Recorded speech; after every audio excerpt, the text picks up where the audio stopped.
اور سنو میرے بھائیو، انسانیت کا درس سنو، یہ اسلام سب سے بڑا درس دے رہا ہے۔ آؤ دوسرے مذہب والوں کو میں چنوتی دیتا ہوں، چیلنج دیتا ہوں، آؤ اپنے مذہب کو قرآن کی کسوٹی پر، اسلام کی کسوٹی پر رکھو اور بتاؤ انسانیت کا سب سے بڑا علمبردار کون سا مذہب ہے، انسانیت کی سب سے اچھی تعلیم کون سا مذہب دے رہا ہے۔ آؤ قرآن، اللہ کے نبی کہتے ہیں وہ مومن نہیں، یا اللہ کون مومن نہیں؟ پھر سن لو وہ مومن نہیں۔ اللہ کے نبی کس کے بارے میں کہہ رہے ہیں کہ وہ مومن نہیں؟ ہاں پھر سن لو وہ مومن نہیں۔ اے اللہ کے نبی بار بار کیوں کہہ رہے ہیں؟ آپ ایک بار کہہ دیں تو کافی ہے، ہم مسلمان ہیں، آپ کی ہر بات پر ایمان لانا ہمارے لیے ضروری ہے، ایک بار کہہ دیں تو کافی ہے۔ آپ 3 بار کہہ رہے ہیں کہ وہ مومن نہیں، وہ مومن نہیں، وہ مومن نہیں۔ یا اللہ میرے نبی تو وہ ہیں، ایک بار کہہ دیں تو ہمارا ایمان لانا ضروری ہے، اور جس کو 3 بار کہہ رہے ہو اس بات کی اہمیت کتنی زیادہ ہے۔ فرمایا وہ مومن نہیں، مومن نہیں، مومن نہیں۔ اللہ کون مومن نہیں؟ فرمایا جو خود پیٹ بھر کے کھانا کھا لے اور اس کا پڑوسی بھوکا سو جائے وہ مومن نہیں۔ پڑوسی کا لفظ آیا ہے، یہ نہیں کہا کہ مسلم پڑوسی ہونا چاہیے۔ ہندو بھوکا مر رہا تو مرنے دو، یہودی بھوکا مر رہا تو مرنے دو، عیسائی بھوکا مر رہا تو مرنے دو، سکھ بھوکا مر رہا تو مرنے دو، بدھسٹ بھوکا مر رہا تو مرنے دو، مسلمان بھوکا نہیں مرنا چاہیے، یہ نہیں کہا جا رہا ہے۔ 3 بار وہ مومن نہیں، وہ مومن نہیں، وہ مومن نہیں، اور صرف یہ نہیں مومن نہیں، اللہ کی قسم وہ مومن نہیں، اللہ کی قسم وہ مومن نہیں، اللہ کی قسم وہ مومن نہیں۔ اللہ کون مومن نہیں؟ فرمایا وہ مومن نہیں جو خود پیٹ بھر کے کھانا کھا لے اور جس کا پڑوسی بھوکا سو جائے۔ پڑھو تہجدیں، کتنی پڑھنا ہے؟ حاجی صاحب حج کر کے آئے، 60 70 65 سال کی عمر ہو گئی، سعودی عرب کا رومال ڈالیں ہاتھ، رات میں اٹھ کے وضو میں سجدوں پہ سجدے ٹھونکے چلے آ رہے ہیں، پڑوسی بھوکا سو گیا بیچارہ۔ آپ کی ذمہ داری تھی بستر پر سونے سے پہلے آپ اپنی بیٹی کو، آپ اپنی بہن کو، آپ اپنی بیوی کو پڑوس میں بھیجتے۔ باتوں میں آپ کی بیوی بہن بیٹی، پڑوسی کی بہن بیٹی بیوی یا چھوٹے چھوٹے بچوں سے پوچھ لیتی بیٹے تمہارے گھر میں کیا بنا ہے؟ بچے جھوٹ نہیں بولتے، بچے اکثر سچ بولتے ہیں۔ آپ کی بیوی، آپ کی بہن کی ذمہ داری تھی کہ چھوٹے چھوٹے بچوں سے، بڑے تو شرما بھی جائیں گے، ہمارے گھر کی پول نہ کھولے، چھوٹے چھوٹے بچوں سے پوچھا جائے بچوں تمہارے گھر میں آج کیا بنا ہے؟ دیکھو آج ہمیں بھوک لگی ہے، ہم کھانا کھانا چاہتے ہیں۔ اس سے پتا چلے گا ان بچوں نے کیا کھایا ہے، ان بچوں نے کیا پیا ہے۔ یہ تمہاری ذمہ داری تھی۔ اللہ کی قسم تو تہجد پڑھتا رہا، اللہ کی قسم رات میں اٹھ کر تو نفل پہ نفل ٹھونکتا رہا، سجدوں پہ سجدے ٹھونکتے رہا، رکوع پہ رکوع کرتا گیا، اور تیرا پڑوسی بھوکا سو گیا، چاہے وہ ہندو ہو یا مسلمان، سکھ ہو یا عیسائی۔ کعبے کی رب کی قسم تیری تہجد قبول نہیں، تیری عبادت قبول نہیں، تیری فرض اور نفل قبول نہیں، کیونکہ اللہ کے نبی نے کہا وہ مومن نہیں، وہ مومن نہیں، وہ مومن نہیں۔ انسانیت کا اتنا بڑا درس۔ ایک صحابی تھے، ان کے گھر میں چوہے بہت ہو گئے تھے، تو کسی سے انہوں نے مشورہ کیا کہ بھائی میرے گھر میں چوہے بہت زیادہ ہیں، کیا کریں یار، کوئی راستہ بتاؤ۔ تو انہوں نے کہا بہت آسان راستہ، ایک بلی پال لو۔ انہوں نے کہا یار یہ تو بہت آسان راستہ ہے۔ وہ ایک بلی لے آئے، اور جب بلی لے آئے تو انہوں نے پال لی۔ دوسرے دن چوہے بھاگ گئے، سب کوئی چوہا ہی نہیں ہے۔ اب وہ سوچ رہے ہیں کہ یار میری بلی نے تو ایک بھی چوہا نہیں کھایا ہے، چوہے تو روز آتے تھے، میرے کپڑے کاٹ جاتے تھے، یہ کر جاتے تھے، وہ کر جاتے تھے، اور بلی نے ایک بھی چوہا نہیں کھایا، نہ مارا، چوہے بھاگ کہاں گئے؟ دوسرے دن انہوں نے بلی ختم کر دی، بھلے ماری نہیں ہے، بلی کو چھوڑ دیا، چلی گئی۔ کسی نے پوچھا کہ تم نے بلی، چوہے پھر آ گئے، پوچھا کہ بھائی تم تو بلی لے آئے تھے، پھر کیا ہوا؟ کہا میں بلی لے آیا تھا، بلی نے ایک بھی چوہا مارا نہیں، چوہے بھاگ گئے۔ بلی کو پھر میں نے اس لیے گھر میں نہیں پالا کیونکہ میرے چوہے بھاگ کر پڑوسی کے ہاں چلے گئے تھے۔ تو یہ کون سی انسانیت ہے اور کون سا ایمان ہے کہ اپنے گھر کی حفاظت کے لیے میں بلی لے آؤں اور وہ چوہے جو میرے گھر میں تھے وہ بھاگ کر پڑوسی کے گھر میں چلے جائیں اور اس کو نقصان پہنچائیں؟ تو یہ بھی تو اسلام نہیں ہے۔ اللہ کے نبی نے فرمایا جو اپنے لیے پسند کرو وہ اپنے بھائی کے لیے پسند کرو، تو جب چوہے مجھے اپنے گھر میں پسند نہیں ہے تو اپنے بھائی کے گھر میں کیسے پسند کر لوں؟ اس لیے میں نے سوچا کہ ڈر کی وجہ سے بلی کے یہ چوہے پڑوسی کے گھر میں گھس گئے، پڑوسی کو ستانا بھی اچھا نہیں ہے، انہوں نے کہا بلی ہی کو ہٹا دو، میرے چوہے مجھے نقصان پہنچائیں لیکن پڑوسی کو نہیں۔ اتنا احساس کس کو ہوتا ہے؟ یہاں تو یہ دیکھتے ہیں کہ میرے گھر میں کیا پکا ہے، پڑوسی کے گھر میں کیا پکا ہے، آج اس نے یہ پکایا تو میں اس سے اچھا پکاؤں۔ ہم نے آج 500 روپے کمائے، پڑوسی نے 800 کیسے کما لیے؟ آج یہ صورتحال ہماری ہو گئی۔ انسانیت کا درس دیکھیے، اللہ کے نبی فرماتے ہیں مومن نے، عبداللہ ابن عمر رضی اللہ تعالیٰ عنہ، کون نہیں جانتا، جلیل القدر صحابی حضرت عمر فاروق کے بیٹے، ان کے گھر عقیقہ ہوا۔ عبداللہ ابن عمر اپنے بیٹے کا عقیقہ کر رہے ہیں، بکرے 2 جانور خرید کے لائے تو اپنی بیوی سے کہا اس کو 7ویں دن ذبح کرنا ہے نا، عقیقہ 7ویں دن ہے، 7ویں دن اس کو ذبح کرنا ہے۔ دیکھو میری بیوی، جب بکرے ذبح ہو جائیں اور گوشت پک جائے 7ویں دن تو میرے پڑوسی کو ضرور پہنچا دینا اس کا گوشت۔ پڑوسی یہودی تھا، ایک بات یاد رکھیے گا، سنیے، پڑوسی کون تھا؟ یہودی۔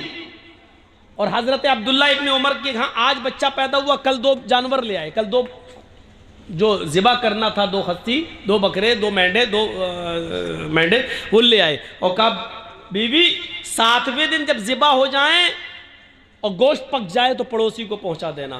کہا ٹھیک ہے۔ پھر جب 4 دن رہ گئے، کہا دیکھو بھولنا نہیں، پہنچا دینا، کہ ہاں ٹھیک ہے۔ 3 دن رہ گیا، دیکھو پہنچا دینا، بھولنا نہیں۔ 1 دن رہ گیا، پہنچا دینا، بھولنا نہیں۔ آج عقیقہ ہے، بکرا دونوں جانور ذبح کر دیے، جیسی چھری چلا کر ذبح کر دیے، بولے دیکھو گوشت پک جائے تو بھولنا نہیں، پڑوسی کو دے دینا۔ اب بیوی ہاں ٹھیک ہے دے دوں گی۔ کھال اترنے لگی، جب بوٹیاں بننے لگیں، پھر آئے عبداللہ ابن عمر، بن گئی گوشت کی بوٹیاں؟ نہیں ابھی بن رہی ہیں۔ ہاں دیکھو جب گوشت پک جائے تو پڑوسی کو ضرور پہنچا دینا۔ بیوی کہتی ہاں معلوم ہے بھائی، 5-6 دن سے آپ بول رہے ہیں، میں سن لیا ہے، پہنچا دوں گی۔ ہانڈی جب چولہے پہ رکھ دی اور گوشت جب بھننے لگا تو کہا تیار ہو گیا، کیوں آپ کو زیادہ بھوک لگ رہی ہے کیا؟ کہا نہیں بھوک کی بات نہیں ہے۔ پھر کہا میں یہ دیکھ رہا ہوں کہ کب پکے گا، میرے پڑوسی کو۔ بیوی کو اب بہت غصہ آ گیا، کوئی بات بار بار کہی جائے تو آدمی پک جاتا ہے۔ مجھے یاد ہے، یہ کوئی آدمی مجھے ایئرپورٹ پہ سے لینے گئے اور لے کے آئے، مولانا صاحب ہمارے ہاں کے حالات بہت خراب ہیں، ذرا سنبھل کے بولنا، ایسا مت بولنا۔ میں نے کہا ٹھیک ہے بھائی یاد رکھوں گا۔ جب تک گاڑی چلتی رہی وہ یہی سمجھاتے رہے ہم کو۔ میں نے کہا ٹھیک ہے، اصل میں وہی ذمہ دار تھے اور تھانے میں ان سے لکھوا لیا گیا تھا کہ اگر کچھ ہوا تو سب سے پہلے میں تمہیں پکڑوں گا، تو ان کو تو ڈر اس لیے لگا ہوا تھا۔ اب گاڑی سے اترے، جس روم میں ہم کو ٹھہرایا، مولانا دیکھیے بھائی میری عزت کا سوال ہے۔ میں نے کہا ٹھیک ہے۔ ناشتہ آیا، پانی پیا، دیکھیے مولانا بہت زیادہ وہ CID والا پریشان کر رہا، بار بار فون کر رہا ہے۔ میں نے کہا ہاں بھائی ٹھیک ہے بھائی، میں صحیح بولوں گا، گھبراؤ نہیں۔ کھانا کھلا رہا تب بھی وہی، اس کا دماغ وہی لگا ہوا ہے. اسٹیج پہ بیٹھ گیا، آدھے گھنٹے تک دوسروں کی تقریر چل رہی تھی، میں بیٹھا رہا، اور جیسے ہی میں کرسی پہ بیٹھا پھر کان میں کہہ دیا مولانا ذرا خیال رکھیے گا. اب میں راگ ایئرپورٹ سے لے کے یہاں تک اس نے پکا کے رکھ دیا. میں نے شروعات ہی وہیں سے کر دی، اور پوری 2 گھنٹے تک میں نے پھر تو تقریر کی، جس سے منع کیا وہی سب سے زیادہ بولا. اور پیچھے مڑ کے دیکھا تو سب غائب، ہے ہی نہیں، بھاگے. اور بعد میں جب جلسہ ولسہ ختم ہوا تو گاؤں والوں میں فون نمبر ہوتے ہی ہیں، کسی سے میں نے پوچھا فون کر کے، پتا چلا 3 دن کے بعد وہ گاؤں میں آیا. وہ آدمی 3 دن کے بعد آیا، گاؤں چھوڑ کے بھاگ گیا تھا. کہتا کہ اس مولوی کو جتنا منع کرو گے اتنا ہی کرے گا. ہم نے کہا یہ آدم علیہ السلام کی فطرت ہے، میرے اندر بھی ہے. اللہ تعالیٰ نے کتنی بار کہا، دیکھو جنت میں خوب کھاؤ، جتنا کھا سکتے ہو کھاؤ، ٹہلو گھومو آدم سے، لیکن اس پیڑ کے پاس مت جانا، اس درخت کے قریب مت جانا. اور جس سے منع کیا گیا وہ وہیں چلے گئے. تو یہ تو آدم کی فطرت میں شامل ہے، ہم بھی تو انسان ہیں. ارے 1 بار کہہ دیا، 2 بار کہہ دیا، تم کسی کو پکاؤ گے؟ اب ایسا لگتا ہے، پھر بعد میں غصہ آ گیا. پھر مجھے ایسا لگا جیسے میں تمہارا نوکر بن کے آیا ہوں. ٹھیک ہے، جلسہ کمیٹی کو حق ہے کہنے کا، کیونکہ علاقے کا ماحول وہ جانتے ہیں، بالکل حق ہے ان کو کہنے کا. لیکن ایک بار عقل مند عالم وہ ہے جو ایک بار کہہ دیا جائے وہ سمجھ جائے اور اس کو اپنے حساب سے پھر بولنا ہے. لیکن ایئرپورٹ سے لے کر گھر تک، کھانا کھلانے تک، ناشتے تک، پانی چائے لاؤ، تب بھی، یہاں تک کہ جب بولنے جا رہا تب بھی کان میں مولانا صاحب بہت حساس علاقہ ہے، بہت خطرناک ماحول ہے، ذرا صحیح سے بولیے گا، بڑی مشکل سے پرمیشن ملی. چپ رہو یار، دماغ پکا کے رکھ دیا. پھر ہم وہیں سے بولنا شروع کر دیا. تو بیوی کو بار بار کہا، جانور لائے تو کہا، 6 دن پہلے کہا، 5 دن پہلے کہا، 4 دن، 3 دن، 2 دن، 1 دن، ذبح ہو گیا اس دن بھی، بوڈیاں بن رہی اس دن بھی. جب چولہے پہ پکنے لگا تو کہا زیادہ بھوک لگ رہی ہے آپ کو؟ کہا مجھے نہیں پک رہی، ہمیں پڑوسی کی فکر ہے. ارے میں نے سن لیا، بار بار پڑوسی پڑوسی. ارے مجھے معلوم ہے، پکنے تو دو، ایسی دے دوں کچا کیا؟ ارے میری بیوی مجھ پر کیوں برس رہی ہو؟ کہا برسوں کی نہیں، 7 دن سے وہی پکائے چلے جا رہے، پڑوسی پڑوسی پڑوسی پڑوسی. تو جانتے ہو عبداللہ ابن عمر نے کیا جواب دیا؟ میری بیوی تمہارا غصہ ہونا بجا ہے، جو آدمی بار بار کچھ بولے گا تو میں غصہ آئے گا، لیکن میں بار بار اس لیے بول رہا ہوں. اب سنو، ایک مسجد میں جمعے کا دن تھا، میں جمعے کا خطبہ نماز پڑھنے کے لیے مسجد میں گیا. اللہ کے نبی ممبر کے اوپر کھڑے ہوئے. آپ نے جمعے کے دن جو خطبہ دیا ممبر کے اوپر کھڑے ہو کر، وہ پڑوسیوں کے بارے میں دیا. پڑوسیوں کی اتنی اہمیت، اتنا مقام، اتنا مرتبہ بتایا کہ میں یہ سوچنے لگا رہ کیا گیا ہے، اب کون سی چیز باقی رہ گئی ہے جو چھوڑ دیا اللہ کے نبی نے. سب تو بتا دیا، یہ پڑوسی کا حق، یہ پڑوسی کا حق. اب ڈر لگنے لگا، اللہ کے نبی صلی اللہ علیہ وسلم سب کچھ تو بتا چکے، اب کہیں یہ نہ کہہ دیں کہ تم جس گھر میں رہتے ہو، جس کمرے میں رہتے ہو، جس باغ میں رہتے ہو، یا جس زمین کے مالک ہو، اس میں اتنا حصہ تمہارے پڑوسی کا بھی ہے، اتنا حق تمہارے پڑوسی کا ہے. کہیں اللہ کے نبی صلی اللہ علیہ وسلم میری زمین و جائیداد اور گھر و مکان میں پڑوسی کو وارث نہ بنا دیں. بنایا نہیں، لیکن ڈر لگنے لگا کہ کہیں اللہ کے، اب آخری چیز یہی تو رہ گئی ہے، اب کہیں ایسا نہ ہو کہ اللہ کے نبی یہ کہہ دیں، یہ نہ کہہ دیں کہ پڑوسی کا اتنا حق ہے. میری بیوی اس لیے میں بار بار کہہ رہا ہوں کہ پڑوسی کو پہنچاؤ. یہ ہے انسانیت کا سب سے بڑا علمبردار مذہب. میرے پیارے ساتھیوں، ذرا غور کرو، انسانیت سب سے زیادہ اگر ملے گی تو اسلام کے اندر ملے گی. ہندو، مسلمان، یہودی اور عیسائی کی کوئی قید نہیں لگائی گئی ہے، کوئی قید نہیں. آئیے ایک اور چیز بتائیں تمہیں، اچھی لگے گی.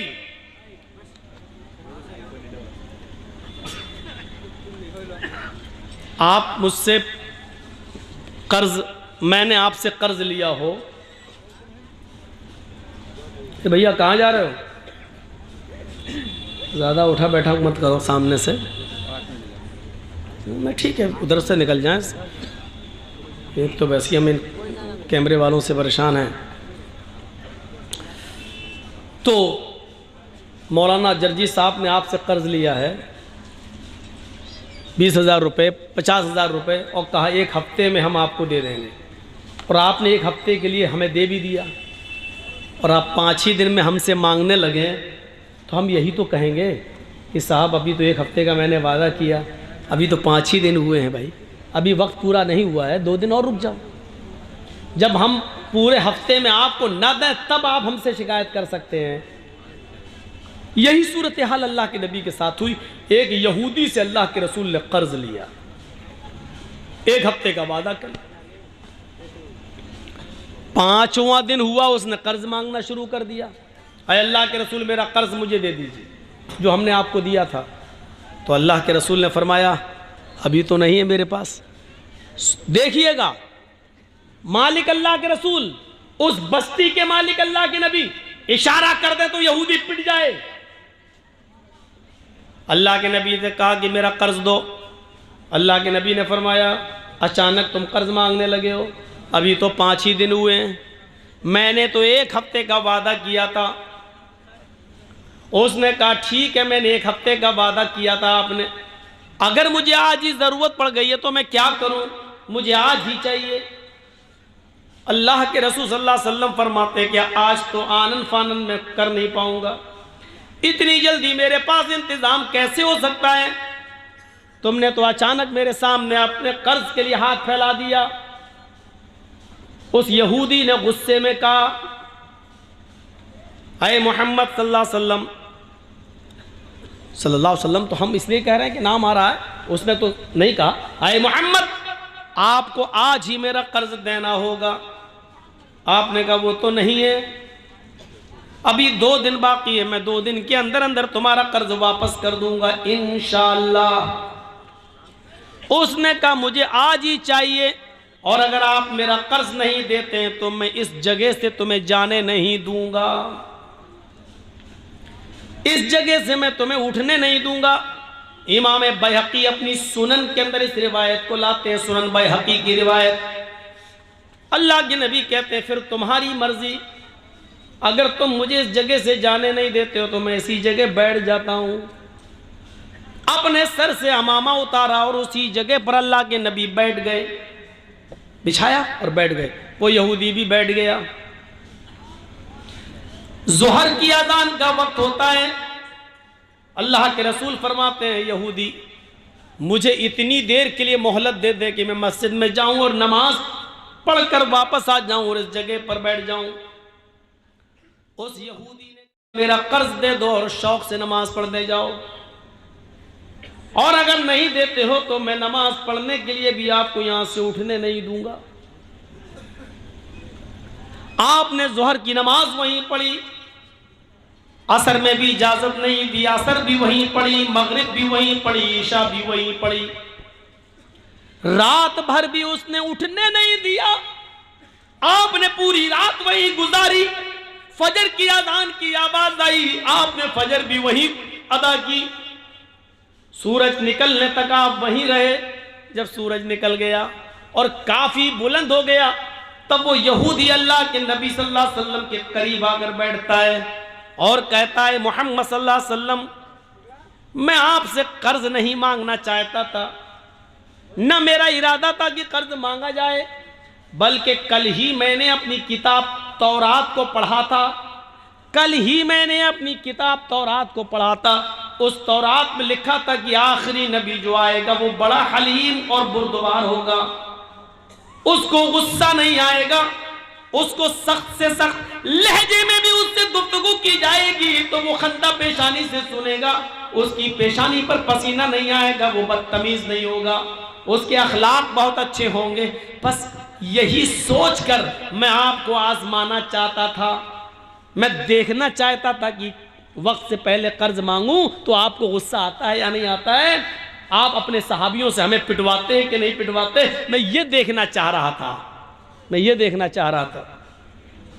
جیسے آج کل دیکھ رہے ہیں نا بوکھلاہٹ، جب دیکھا جا رہا ہے کہ ہماری ہوا ڈھیلی ہے، پوزیشن خراب ہے، تو کسی طریقے سے ہندو مسلم کرایا جائے، اور جو ہمارے پالتو کتے ہیں جو ہماری ہڈیوں پہ پل رہے ہیں انہی کے ہاتھ سے گولیاں چلوائی جائیں اور کئی لوگوں کو مروا دیا جائے۔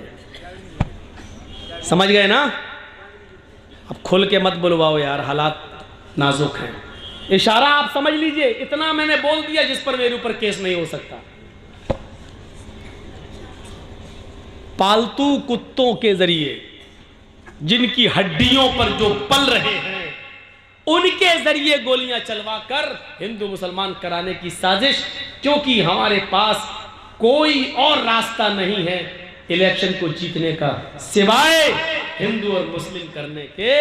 یہ جتنا زیادہ استعمال کیا جائے، دیکھیے ہمارے اتر پردیش کا حال دیکھیے آپ، ہولی بڑی آرام سے گزر جانے دی، رنگ بڑے آرام سے پھک جانے دیا، ہولی بڑے آرام سے منوا لی گئی، اور جیسے ہی رمضان کا مہینہ آیا آج یہ آرڈر نافذ کر دیا گیا کہ کسی بھی دھارمک استھل پر 5 آدمی سے زیادہ نماز پڑھنے کی انومتی اجازت نہیں ہوگی۔ اور اللہ کی قسم میں علم غیب سے واقف نہیں، لیکن میں نے اتر پردیش کی ایک تقریر میں کہہ دیا تھا کہ ہولی تک لاک ڈاؤن میں تھوڑی ڈھیل مل رہی ہے، یہ ہولی جیسے ہی جائے گی سب پہ شکنجا کسا جائے گا، اور تیر بالکل نشانے پر لگا۔ آج یہ آرڈر نافذ ہو گیا ہے اتر پردیش کے اندر۔ میرا کل کا پروگرام ہونے والا تھا دلکولہ میں، لیکن کل ہی فون کر دیا گیا کہ صاحب پرمیشن نہیں مل رہی ہے، کل کا پروگرام دلکولہ کا کینسل ہو گیا ہے۔ آپ لوگوں نے جس حساب سے بھی کیا، اللہ تعالیٰ آپ کے جلسے کو کامیاب کرے، مینج کر کے ہندوستان میں چلتا۔ تو میرے بھائیوں، عرض اتنا کرنا تھا مجھے، انسانیت یہاں سے سیکھیے آپ، جو اسلام پیش کر رہا ہے، اسلام پیش کر رہا ہے۔ اللہ کے نبی صلی اللہ علیہ وسلم نے فجر بھی وہیں پڑھی، سورج نکل گیا تو وہ یہودی خود آتا اور کہتا کہ اللہ کے نبی صلی اللہ علیہ وسلم میں دیکھنا چاہتا تھا کہ آپ کو غصہ تو نہیں آتا ہے۔ تو اللہ کے نبی صلی اللہ علیہ وسلم نے پوچھا کیف وجدت نعتی فی کتابک، اپنی کتاب کے مطابق تم نے میری صفت کیسی پائی؟ یعنی تم نے اپنی کتاب تورات میں جو پڑھا تھا اس کے مطابق مجھے کیسا پایا؟ اس نے کہا میری کتاب میں جیسے لکھا تھا اس سے بھی اچھا، اس سے بھی آگے بڑھ کر، اس سے بھی بڑھ کر آپ کو میں نے باخلاق پایا ہے۔ پھر اللہ کے نبی صلی اللہ علیہ وسلم نے اس سے پوچھا پھر تجھے کون سی چیز روک رہی ہے اسلام قبول کرنے سے؟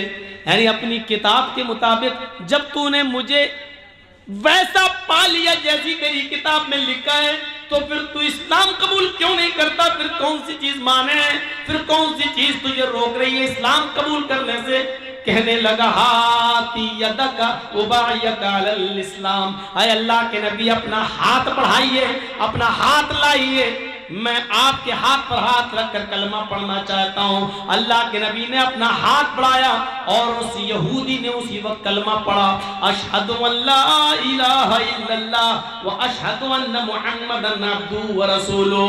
اس زمین کے مالک ہم، اس شہر کی پوری باغ ڈور میرے ہاتھ میں، میرا ایک ایک صحابی میرے ایک اشارے پر قتل کرنے کے لیے تیار، لیکن ایک معمولی یہودی کہہ رہا بیٹھ جاؤ، جب تک میرا قرض نہیں دو گے میں اٹھنے نہیں دوں گا۔ اللہ کے رسول بیٹھ جاتے ہیں۔ اس یہودی کا حق ہے، وہ قرضہ لے سکتا ہے، سختی سے مانگ سکتا ہے کیونکہ اس نے مجھے قرضہ دیا ہے۔ یہ الگ بات ہے کہ وقت سے پہلے مانگ رہا ہے، لیکن اس نے اپنے قرض کا مطالبہ کیا ہے۔ اللہ کے رسول نے انسانیت دکھائی، سب کچھ طاقت پاور سب کچھ ہونے کے باوجود بھی آپ نے کسی صحابی سے یہ نہیں کہا نہیں۔ حضرت عمر بگڑنے بھی لگے، تیری اتنی ہمت ہمارے نبی کو؟ اللہ کے رسول نے کہا نہیں اے عمر نہیں، وہ مجھے کہہ رہا جو کہہ رہا تم کو نہیں، آپ اپنا کام کریے۔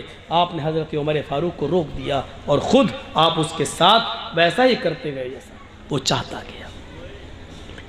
اس سے بڑی انسانیت، اس سے بڑا انسانیت کا درس، اس سے بڑا انسانیت کا پاٹھ، اس سے بڑا انسانیت کا سبق ہمیں دنیا کی کون سی کتاب میں ملے گا اور کون سے پاٹھ اور لیسن اور سبق کہاں ملے گا؟ میرے بھائیو آؤ ایک اور منظر دکھلاتے ہیں آپ کو۔ اللہ کے رسول صلی اللہ علیہ وسلم کو قتل کرنے کے ارادے سے بھیس بدل کر، شکل بدل کر، بھیس بدل کر یمامہ کا گورنر سمامہ ابن اسال مدینے کے اندر گھستا ہے۔ تلوار میں زہر بجھا ہوا ہے، اس کی تلوار میں زہر لگا ہوا ہے۔ وہ محمد رسول اللہ کے قتل کے ارادے سے آیا ہے کہ جہاں محمد دکھائی دیں گے ہم ان کو قتل کر دیں گے۔ جاسوس کی سزا کیا اسلام میں؟ قتل کر دو۔ جو جاسوسی کرتا ہو اس کی سزا اسلام میں یہ ہے کہ اس کو پکڑو اور اس کو قتل کر دو۔ تو حضرت محمد رسول اللہ کے قتل کے ارادے سے آیا۔ کون؟ یمامہ کا گورنر۔ کون ہے؟ یہودی ہے، مدینے میں گھس گیا،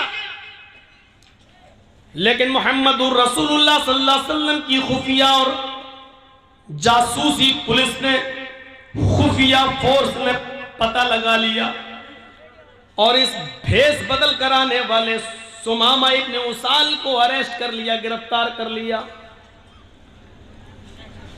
اس کو سختی سے پوچھا تو اس نے اپنا جرم قبول کر لیا کہ ہاں میں یمامہ کا گورنر سمامہ ہوں اور یہاں محمد رسول اللہ کے قتل کے ارادے سے آیا ہوں۔ آج آپ دیکھ لیجئے کس طریقے سے اپنی ذاتی دشمنیاں نبھائی جا رہی ہیں جیلوں کے قیدیوں کے ساتھ، کس طریقے سے بلڈنگیں اور بڑے بڑے محل گرائے جا رہے ہیں، ذاتی انتقام۔ لیکن محمد رسول اللہ صلی اللہ علیہ وسلم نے بھی ایک یہودی کو قید کروایا، پکڑا گیا۔ اللہ کے رسول کو خبر دی جاتی ہے کہ سمامہ پکڑا گیا ہے، آپ کو قتل کرنے کے ارادے سے آیا ہے۔ کیا میں اس کو قتل کر دوں؟ کیونکہ جو آپ کے قتل کے ارادے سے آیا ہو اتنا خطرناک مجرم ہو، اس کی سزا تو یہی ہے کہ اس کو قتل کر دیا جائے۔ اللہ کے نبی صلی اللہ علیہ وسلم نے فرمایا نہیں، اس کو قتل نہ کیا جائے، میں آنے والا ہوں مسجد کے اندر ابھی، تب تک اس کو مسجد نبوی کے ایک ستون سے، کھمبے سے اس کو باندھ دیا جائے۔ لکڑی کے ستون تھے، لکڑی کے، جیسے یہ آپ کے یہاں بلیاں لگی ہوئی ہیں نا، ایسے ہی مسجد نبوی کے اندر بلیاں لگی ہوئی تھی، لکڑیوں کے ستون، اور اس کے اوپر کھجور کے پتوں کی چھت تھی، لینٹر نہیں تھا، کھجور کے پتوں کی چھت۔ تو جو سب سے موٹا ستون تھا اس ستون سے لے کر ایسے کمر سے لے کر اور دونوں ہاتھ لے کر ایسے اس کو پیچھے سے باندھ دیا گیا ہے سمامہ ابن اسال۔ تھوڑی دیر کے بعد جب اللہ کے نبی، وہی جیل تھی، آج کل کی طرح جیلیں نہیں تھیں، مسجد نبوی میں کس کو؟ ایک یہودی قیدی کو، وہ بھی یمامہ کا گورنر، اس کو پکڑ کر باندھ دیا گیا۔ یہی جیل خانہ تھا، قید کر دیا گیا اور باندھ دیا گیا۔ جب نماز کا وقت ہوا تو اللہ کے نبی صلی اللہ علیہ وسلم مسجد میں آئے، آپ نے سمامہ کو دیکھا، سمامہ نے ایسے محمد کو دیکھا تو اپنا سر جھکا لیا۔ اللہ کے نبی پوچھتے ہیں ما شأنک یا سمامہ، سمامہ کیا حال ہے؟ بخاری شریف کی حدیث کے الفاظ، سمامہ کیا حال ہے؟ سمامہ کہتا ہے کہ گرفتار کرا کے حال پوچھتے ہو، اریسٹ کروا کے حال پوچھتے ہو، ایک قیدی کا کیا حال ہو سکتا ہے جو قید میں رہے گا؟ اللہ کے نبی نے پوچھا سمامہ کیا تم مجھے قتل کرنے کی نیت سے آئے تھے؟ اس نے کہا ہاں۔ جانتے ہو اس کی سزا کیا ہے؟ بہت اچھی طریقے سے جانتا ہوں، اس کی سزا یہی ہے کہ جو آپ کو قتل کرنے کے ارادے سے آیا ہے اور پکڑا گیا ہے تو اس کو بھی قتل کر دیا جائے۔ آپ نے کہا سمامہ اب تم بتاؤ کہ میں تمہارے ساتھ کیا سلوک کروں، جرم تو تمہارا بڑا ہے، ایک تو بھیس بدلا، شکل بدلی، تلوار میں زہر لگایا، میرے قتل کے ارادے سے مدینے میں میری پرمیشن کی بغیر انٹری کی اور ہمت دیکھو مجھے قتل کرنے کے لیے آئے. سزا تو یہی ہے کہ تم پکڑے گئے تمہیں قتل کر دیا جائے. لیکن پھر بھی میں تم سے پوچھتا ہوں کہ بتاؤ تمہارے ساتھ کیا سلوک کیا جائے. اے سمامہ بتاؤ تمہارے ساتھ کیا کروں.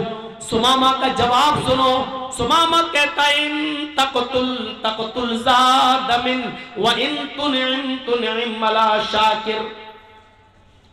اے محمد صلی اللہ علیہ وسلم آپ کو اختیار ہے, آپ چاہیں تو مجھے قتل کر سکتے ہیں. اگر آپ قتل کریں گے تو آپ مجرم نہیں ہوں گے. ایک صاحب حق کو قتل کریں گے, ایک مجرم کو قتل کریں گے.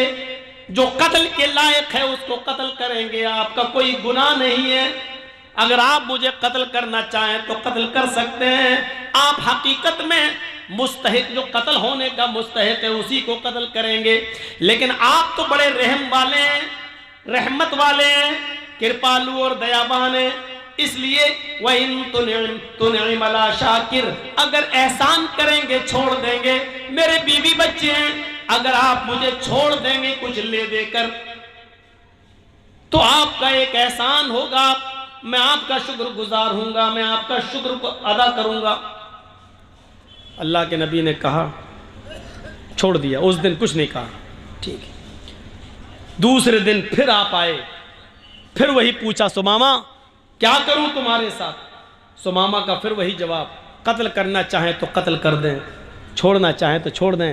قتل کریں گے تو آپ مجرم نہیں ہوں گے, چھوڑ دیں گے تو آپ کا احسان ہوگا میرے. دوسرے دن بھی آپ نے کچھ نہیں کیا. سمامہ کو کھانا کھلایا, ہاں پانی پلایا, کوئی تکلیف تو نہیں ہونے دی.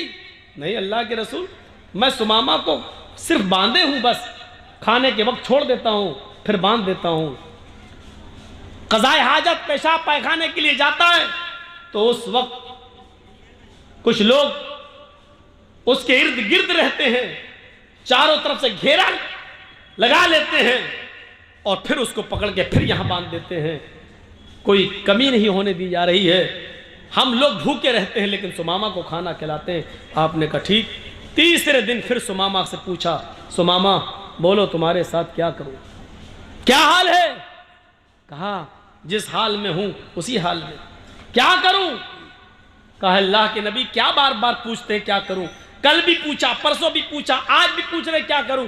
میرا وہی جواب ہے, آپ اگر قتل کرتے ہیں تو ایک مستحق کو قتل کر رہے ہیں. ان تقتل ذات دم, قتل کرنا چاہیں تو کر دیجئے.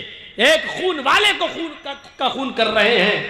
ایک ایسے انسان کو آپ ماریں گے جو واقعی مرنے کے لائق ہے, مرنے کا حق ہے, اس کا مرنے کا حق رکھتا ہے وہ.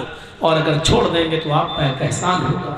آپ نے کہا سمامہ 3 دن سے میں تمہیں قید کیے ہوئے ہوں, کھانے پینے میں کوئی تکلیف نہیں ہونے دی.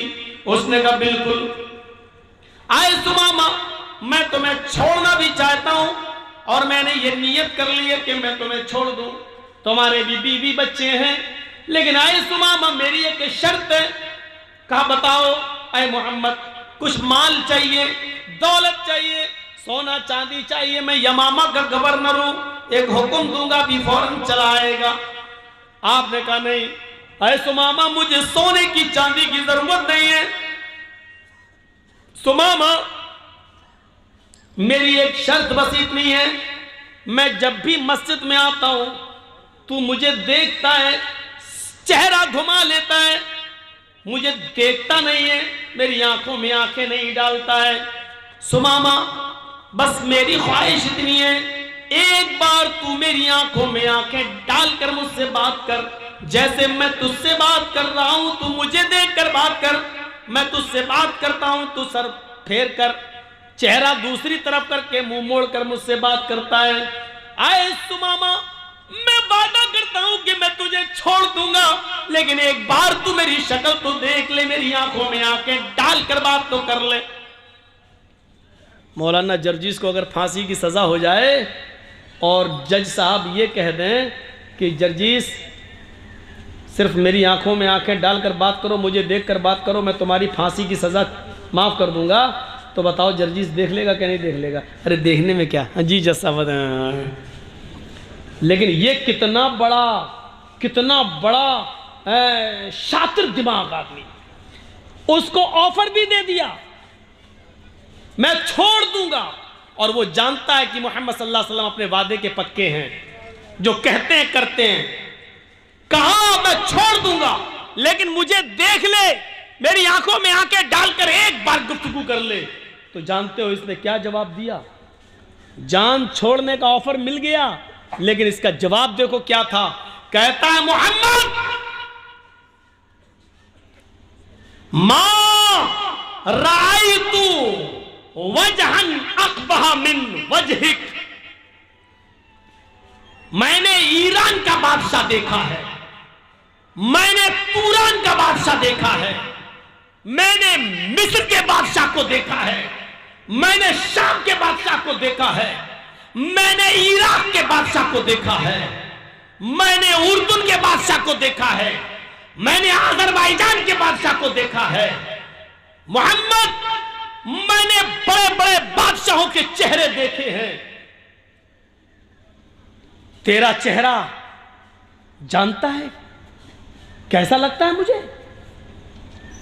ما رأیت وجہا اقبح من وجہک، چہروں میں سب سے گندا اگر کسی کا چہرہ ہے، سب سے بدصورت اگر کسی کی شکل ہے تو اے محمد تیری ہے، جا، نہیں دیکھتا تیرا چہرہ، قتل ہو جانا گوارا ہے، تجھے دیکھنا گوارا نہیں۔ ذرا غور کیجئے، ضد دیکھیے اس کی۔ ما رأیت وجہا اقبح من وجہک، دنیا میں بڑے بڑے چہرے دیکھے، سب سے گندا چہرہ تیرا چہرہ ہے، نہیں دیکھتا۔ جس چہرے کو عرش والے نے سراجم منیر کہا ہو،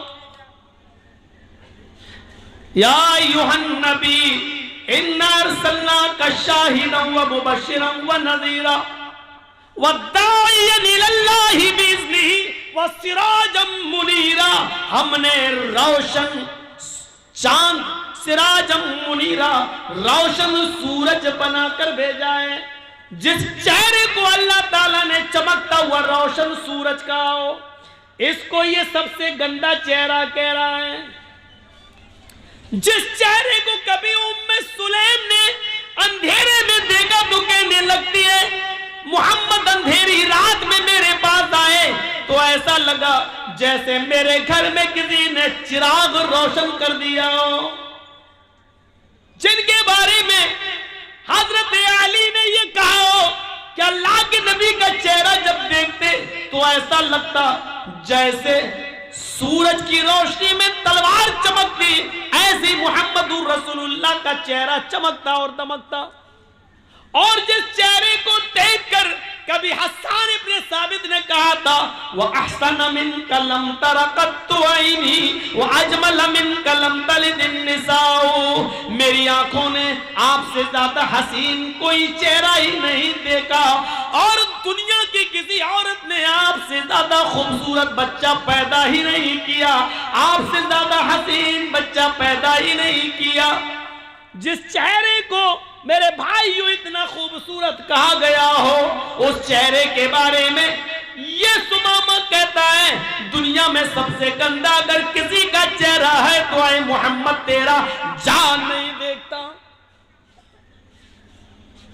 حضرت عمر فاروق کی ہاتھ تلوار پہ مچلنے لگتی ہے، نبی اکرم کے چہرے کی طرف دیکھتے ہیں، اللہ کے نبی نے چہرے عمر فاروق کے ہاتھ کو دیکھا، وہ تلوار کی میان پہ مچل رہا ہے۔ ادھر دیکھا، فرمایا عمر تلوار نکالنے میں جلدی نہ کیا کرو، عمر تلوار نکالنے میں جلدی نہ کیا کرو۔ علامہ احسان الہی ظہیر نبی اکرم صلی اللہ علیہ وسلم کی زبان سے نکلے ہوئے ان جملوں کی بات کہا کرتے تھے کہ اللہ کے نبی نے کہا تھا عمر جلدی نہ کیا کرو، کیونکہ جب تم میان سے تلوار نکالتے ہو تو تمہاری تلواروں کی چمک دیکھ کر آسمان بھی پسینہ چھوڑ دیتا ہے، تمہاری ننگی تلوار دیکھ کر آسمان کی پیشانی پر بھی پسینہ آ جاتا ہے۔ تمہاری تلوار کی چمک دیکھ کر آسمان بھی ڈر جاتا ہے، وہ بھی پسینہ پسینہ ہو جاتا ہے۔ عمر تم تلوار نکالنے میں بہت جلدی کرتے ہو، تلوار نکالنے میں جلدی نہ کیا کرو۔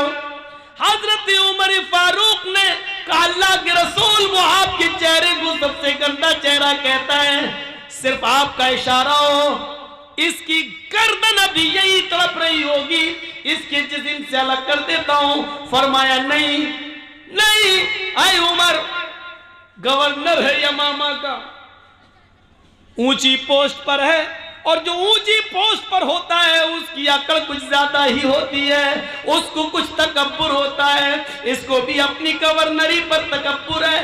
جانے دو اے سمامہ، ٹھیک ہے میری شکل نہیں دیکھتا مت دیکھ، میرا چہرہ نہیں دیکھتا مت دیکھ، اچھا جا ذرا میرے کچھ صحابیوں کے ساتھ اس مدینہ کو دیکھ لے، اس بستی کو دیکھ لے، ایک چکر لگا لے، دیکھ یہاں کیسا امن برس رہا ہے، کیسی شانتی برس رہی ہے، کتنا امن کا ماحول ہے، ذرا جا اور میری اس مدینے کی بستی کو دیکھ لے۔ سمامہ پیچھے سر کر کے کہتا ہے اے محمد نہ تجھے دیکھتا ہوں نہ تیری بستی کو دیکھنا گوارا ہے، جس طرح تیرا چہرہ سب سے گندا، مہارائی تو بلدن اقبح من بلدک، تیری بستی بھی سب سے گندی بستی، تیرا شہر بھی سب سے گندا شہر۔ ہم نے ایران دیکھا، شام دیکھا، عراق دیکھا، مصر دیکھا، فلسطین دیکھا، ہم نے سب دیکھا، سب سے گندا شہر اگر کوئی نظر آیا تو تیرا شہر مدینہ نظر آیا۔ قتل ہو جانا گوارا، نہ تیرا چہرہ دیکھنا گوارا، نہ تیری بستی دیکھنا گوارا۔ اللہ کے نبی کہتے ہیں اے عمر میں نے اس کو معاف کر دیا ہے، یہ مجھے نہیں دیکھتا ہے نہ دیکھنے دو، یہ میری بستی کو نہیں دیکھتا ہے نہ دیکھنے دو، جاؤ اس کے بیوی بچے ہیں اس کا انتظار کر رہے ہوں گے، میں نے اس کو چھوڑنے کا حکم نافذ کر دیا ہے، جاؤ اس کو چھوڑ دو، جاؤ اس کی رسی سے اس کو آزاد کر کے اس کو خیریت کے ساتھ مدینے کے بارڈر کو کراس کرا دو۔ دیکھو مدینے کی بستی سے کراس کرانا تمہاری ذمہ داری ہے، اس مدینے میں اس کا کوئی قتل نہ کر دے، میں نے اس کو چھوڑ دیا ہے، اور مدینے کے بارڈر تک اس کو حفاظت کے ساتھ پہنچانا تمہاری ذمہ داری۔ لیجئے جو تلوار لے کے قتل کرنا چاہ رہا تھا حضرت عمر، انہی کو ذمہ داری دے دی کہ ان کو بارڈر کراس کرا دو۔ جو قتل کرنا چاہتے تھے وہ حفاظت کر رہے ہیں، سیکورٹی گارڈ بن کے جا رہے ہیں، باڈی گارڈ بن کے جا رہے ہیں۔ یہ دیکھیے آپ، یہ دیکھیے، یہاں تو پتہ ہی نہیں چلتا ہے کہ کب نکال کے جا رہے ہیں اور کب گاڑی پلٹ جائے، کب کہہ دیا جائے کہ ہتھیار چھین کے بھاگ رہا تھا اس لیے ہمیں جواب میں گولیاں چلانا پڑی۔ غور کرو اور سیکھو حکومت کیسے چلائی جاتی ہے، سیکھو جناب محمد رسول اللہ صلی اللہ علیہ وسلم سے۔ حضرت عمر کو باڈی گارڈ بنا۔ مولانا جرجیس جس کو مارنا چاہ رہے ہیں اسی کو کہہ دیا جائے جاؤ تمہیں ان کے گھر کھانا بھی کھانا ہے اور ان کا سر بھی دبانا، تو کیسا لگے گا مولانا جرجیس کو؟ سر دباتے دباتے گلا دبا دو، لیکن نہیں، حضرت عمر نے سر نیچے کر لیا، کیونکہ یہ حکم تھا جناب محمد رسول اللہ صلی اللہ علیہ وسلم۔ لے کے چلنے لگے، سمامہ مسجد سے باہر نکلا، مسجد نبوی کی چوکھٹ سے مڑ کر دیکھتا ہے کہ چلو دیکھ ہی لو اس کا چہرہ، دیکھنے میں حرج کیا ہے، اب تو چھوڑ ہی دیا ہے، بہت کہہ رہا تھا دیکھ لو، اتنا سب کچھ کہنے کے بعد بھی چھوڑ دیا، ایسی ایسی باتیں سنتا تھا ان کے بارے میں، لیکن اتنا سب کچھ کہنے کے بعد چھوڑا۔ چاہے گیا مسجد کے دروازے سے نکلا، اللہ کے رسول اس کو مسجد کے دروازے تک چھوڑ دیا ہے، دشمن کو چھوڑ دیا ہے، جو قتل کرنے آیا تھا محمد رسول اللہ کا اس کو چھوڑنے کے لیے۔ اور سیکھو، اس کو نہیں معلوم کہ پیچھے پیچھے اللہ کے رسول آ رہے ہیں، دروازے پہ گیا، پیچھے مڑ کے دیکھتا ہے کہ دیکھ لوں، جیسے اس نے پیچھے مڑ کے دیکھا سامنے محمد رسول اللہ کھڑے ہیں، کہا سمامہ یہ تمہیں چھوڑ کے آئیں گے۔ اب اس نے قریب سے نبی کی شکل دیکھی، پھر آگے بڑھتا ہے، عمر کہتے ہیں آہستہ آہستہ چلو، لیکن وہ تیز تیز چل رہا ہے۔ سمامہ جتنی تیزی کے ساتھ قدم آگے بڑھاتا ہے، اس کا دل دگنی رفتار سے پیچھے کی طرف بھاگ رہا ہے۔ سمامہ کے پیر آگے کی طرف، لیکن سمامہ کا دل جناب محمد رسول اللہ کی طرف۔ 2 میل دور چلا گیا، جو گاؤں ملا، اس گاؤں میں ایک کنواں نظر آیا، اس کنویں کے پاس آ کر بیٹھ گیا، ڈول سے پانی نکالا، صحابہ کو مسجد نبوی کے پاس کنویں کے پانی سے نہاتے ہوئے دیکھا، اسی طریقے سے نہایا، غسل کیا، اور غسل کرنے کے بعد پھر لوٹ کر واپس آنے لگا۔ حضرت عمر کہتے ہیں کہاں جا رہے ہو؟ ہمیں مدینے کے بارڈر تک چھوڑنے کا حکم دیا گیا ہے۔ سمامہ سنتا ہی نہیں ہے، سمامہ سیدھے سیدھے بھاگتا ہے، آگے آتا ہے اور مسجد نبوی کی چوکھٹ کو پکڑ لیتا ہے، کہتا ہے محمد ابن عبداللہ۔ اللہ کے نبی ابھی بھی مسجد نبوی میں بیٹھے ہوئے تھے، اپنے صحابہ کرام کے ساتھ کچی زمین پر بیٹھے ہوئے تھے، ہاں مٹی کے اوپر بیٹھے ہوئے تھے۔ اس نے اپنے صحابہ کے بیچ میں محمد رسول اللہ کو بیٹھے ہوئے دیکھا، اس نے سمجھ لیا چاروں طرف ستاروں کے بیچ میں جو سب سے زیادہ چمک رہا ہے 14ویں رات کی طرح وہی محمد رسول اللہ ہے۔ اس نے زوردار الفاظ میں کہا محمد ابن عبداللہ۔ اللہ کے نبی پیچھے مڑ کے دیکھتے کہتے ہیں اٹھ گئے، سمامہ کیا ہوا؟ مدینے میں کیا کسی نے پریشان کیا؟ میں نے تمہیں چھوڑ دیا تھا، کیا میرے کسی صحابی نے تمہیں گالی دی؟ میرے کسی ساتھی نے تمہیں مارا؟ عمر کو بھیجا تھا تمہارے ساتھ بارڈر تک چھوڑنے کے لیے، پھر کیا بات ہے کہ تم یہاں آ گئے ہو؟ کیا عمر نے تمہاری گردن پہ تلوار رکھی؟ جواب دیتا سمامہ روتے ہوئے، نہیں اے اللہ کے نبی ایسا کچھ نہیں ہے، میں اب قید ہو گیا، جب رسی سے بندھا تھا تو آزاد تھا، جو من میں آتا تھا بولتا تھا، آپ کے خلاف بھی زہر اگلتا تھا، لیکن جب آپ نے مجھے آزاد کر دیا تو حقیقت میں وہ آزادی نہیں تھی، آپ نے مجھے اپنے دل کا گرویدہ بنا لیا ہے، اپنے اخلاق کے رسی میں باندھ دیا ہے، مجھے معاف کر کے میرے بیویوں بچوں پہ احسان کر کے آپ نے مجھے خرید لیا ہے۔ اے محمد ابن عبداللہ، یمامہ کا گورنر تھا، آج گورنری کا تاج اتارتا ہوں اور محمد کے پیروں کے جوتے صاف کرنے کے لیے، محمد کی غلامی کرنے کے لیے تیار ہوں، مجھے بھی اپنا غلام بنا لو، مجھے بھی اپنے مذہب میں لے آؤ، مجھے بھی اسلام سے جوڑ دو۔ اشہد ان لا الہ الا اللہ واشہد ان محمدن عبدہ ورسولہ، یہ کلمہ پڑھتا ہے اور سمامہ جناب محمد رسول اللہ کا سچا امتی بن جاتا ہے۔ ایک یہودی ہے، قیدی ہے اور اتنا بڑا مجرم ہے کہ اس کے جرم کے حساب سے اس کی سزا قتل ہے، لیکن اس کو معاف کر رہے ہیں محمد رسول اللہ۔ اگر یہ اخلاق سب پڑھ لیں تو کوئی بھی نتیانند پیدا نہ ہو اور کوئی بھی وسیم رضوی کی طرح قرآن کی آیتیں نکالنے کی بات نہ کرے۔ شرط یہ ہے کہ گھرلا اور نفرت کی چادر اتار کر محمد رسول اللہ صلی اللہ علیہ وسلم کی زندگی کا مطالعہ کیا جائے۔ قیدیوں کے ساتھ یہ حسن سلوک، انسانیت کا ایسا درس، انسانیت کا ایسا سبق ہمیں دنیا کی کسی کتاب کے اندر نہیں ملتا ہے۔ کہاں ہے انسانیت آج؟ پڑوسی پڑوسی کو کھایا جا رہا ہے، دوست دوست کو کھایا جا رہا ہے، ایک دوسرے کا حریف بنا ہے۔ ہم آج اپنی تکلیف سے اتنے پریشان نہیں ہیں جتنا آپ کی خوشی سے ہم پریشان ہیں، ہم اپنی پریشانی سے اتنا پریشان نہیں ہیں جتنا آپ کو آرام میں دیکھ کر ہم پریشان ہو رہے ہیں۔ میرے بھائیوں، آج یہ صورتحال ہماری ہو چکی ہے، ہماری